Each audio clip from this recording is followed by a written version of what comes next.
শীতের সবজি দিয়ে মসুর ডালটা কিভাবে করলাম সেটাই তোমাদের সাথে শেয়ার করছি বন্ধুরা। তার জন্য প্রথমে মসুর ডালটা ভালো করে ধুয়ে প্রেসারে দিয়ে দিলাম। তার সাথে দিয়ে দিলাম টুকরো করে রাখা ফুলকপি, শিম, মূলো আর গাজর, আর দিয়ে দিলাম কিছুটা মটরশুঁটি, আর দিলাম একটু নুন আর কিছুটা জল দিয়ে প্রেসারের ঢাকনাটা লাগিয়ে একটা সিটি দিয়ে নিলাম।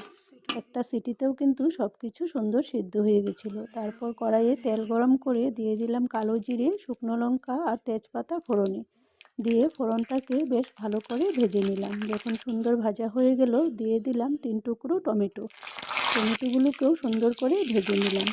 তারপর দিয়ে দিলাম সিদ্ধ করে রাখা ডালটা দিয়ে আর একটু জল দিয়ে একটু পাতলা করে নিলাম। তারপর দিয়ে দিলাম পরিমাণ মতো নুন, হলুদ, সামান্য একটু চিনি, আর দিয়ে দিলাম কয়েকটা কাঁচা লঙ্কা কুচি। কাঁচা লঙ্কা চেরা দিয়ে ভালো করে মিশিয়ে কিছুক্ষণ ঝোলটা ফুটতে দিলাম। যখন সুন্দর ফুটে একদম ঘন হয়ে এলো তখন দিয়ে দিলাম 1 চামচ ঘি আর ধনেপাতা কুচি দিয়ে সবগুলো একসাথে খুব ভালো করে আর একটু ফুটিয়ে নিলাম।